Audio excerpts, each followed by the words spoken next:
Preview.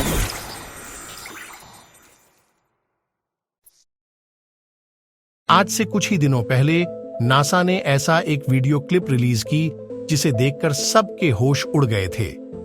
उस video clip में lead role में था स्पेस का राक्षस ब्लैक होल और उसके साथ था एक सितारा जो कि ऑलमोस्ट हमारे सूरज जितना ही बड़ा होगा।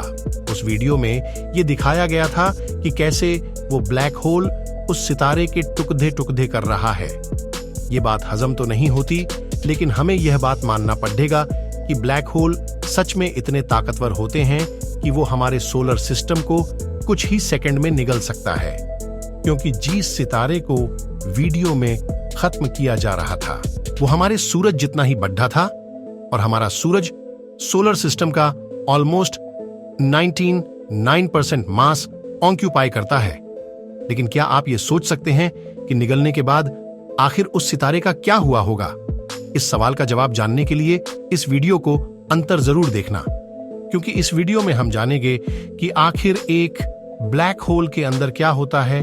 ब्लैक होल के स्ट्रक्चर को जानने से पहले चलिए बात कर लेते हैं ब्लैक होल दिखता कैसा है। आप जब भी कभी ब्लैक होल को देखेंगे तो सबसे पहले आपको उसके आसपास बहुत सारी गैस जैसी चीजें नजर आएगी। ये और कुछ नहीं बल्कि बहुत सारी ग्रेविटी है जो हर चीज को अपनी तरफ तेजी से खींच रही है। ब्लैक होल हर समय रोटेशन करता रहता है, जिसके कारण ये रोशनी को बहुत ही तेजी से रिफ्लेक्ट करता है और इनके आसपास की गैलेक्सी बहुत तेजी से ग्लो करती है। इंटरस्टेलर मूवी के प्रोडक्शन में काम कर चुके एक साइंटिस्ट ने बताया है कि ब्लैक होल एक्सट्रेस डुअल के शेप का होता है।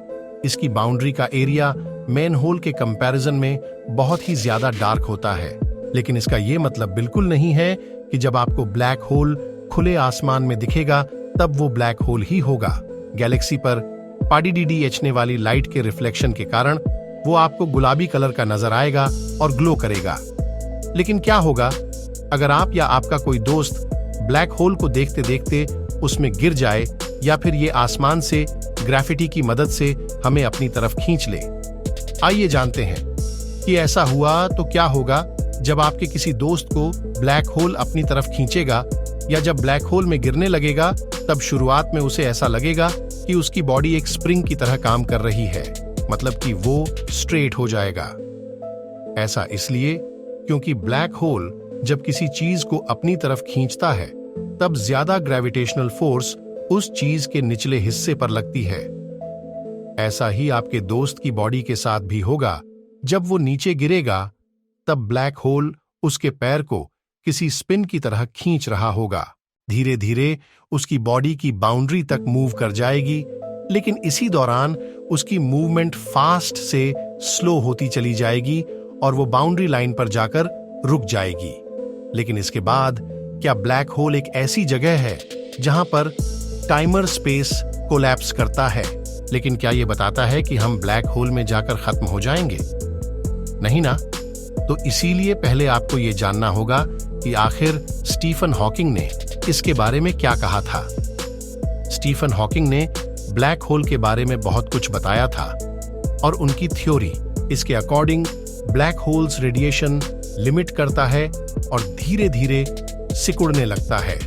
इसी तरह होते होते वो एक दिन गायब हो जाता है, लेकिन वो उन सारे मैटर्स के साथ गायब होता है जो उन्होंने बिलियंस ऑफ ईयर्स में अपनी स्ट्रांग कोटेशन फोर्स के कारण ऑब्जर्व किया था।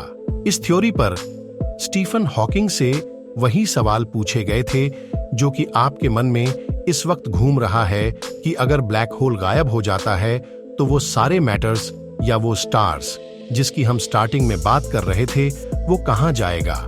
इसका उत्तर स्टीफन हॉकिंग की थ्योरी में ही है, यानी कि ब्लैक होल्स के द्वारा जो कुछ भी एब्जॉर्ब किया जाता है वो रेडिएशन के फॉर्म में वापस आ जाता है। जैसे आपका वो दोस्त जिसका हमने एग्जाम्पल लिया था, अगर वो ब्लैक होल द्वारा एब्जॉर्ब कर लिया जाता है तब वो ब्लैक होल में जाकर रेडिएशन बनकर निकल आएगा। इस बात का अब तक कोई ठोस सबूत तो नहीं है, लेकिन कई लोग इसके सही होने का दावा कर चुके हैं। डैनियल जेफरी भी उन्हीं लोगों में से एक है और उन्होंने इसे बोन फायर और बुक के एग्जाम्पल से एक्सप्लेन करने की कोशिश की है। मान लीजिए कि आपके पास कोई किताब है और उस किताब को पी अरचने से आप हमेशा बोर हो जाते हो। इसी कारण आप उस किताब को जला देते हो और जलने के बाद वो किताब में बदल जाता है। लेकिन इस बुक की इंफॉर्मेशन और उसके अंदर की नॉलेज का क्या हुआ, वो तो अभी भी असेस के फॉर्म में मौजूद है, बस विजिबल और रीडेबल नहीं है। इस थ्योरी से ब्लैक होल का होना कुछ कुछ समझ आता है, लेकिन क्योंकि यह अभी सिर्फ एक क्लेम है और ये गलत भी हो सकता है, इसलिए हम इसको सही नहीं कह सकते।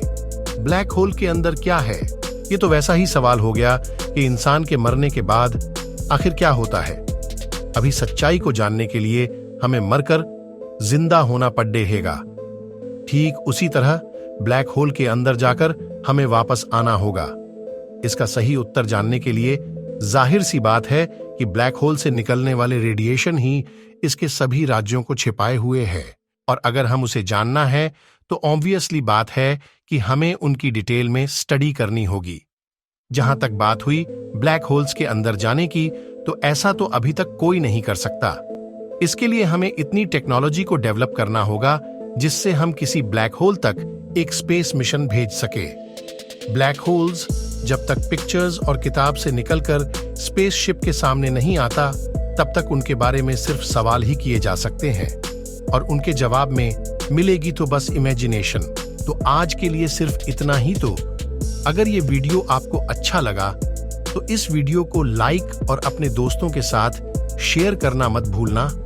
और अगर अभी तक आपने हमारे चैनल को सब्सक्राइब नहीं किया है तो सब्सक्राइब करके नोटिफिकेशन बिल को ऑन कर दीजिए, क्योंकि मैं ऐसे ही वीडियो हर हफ्ते लाता रहता हूं। तो मिलता आपसे अगले वीडियो में, और हमेशा की तरह थैंक्स फॉर वॉचिंग।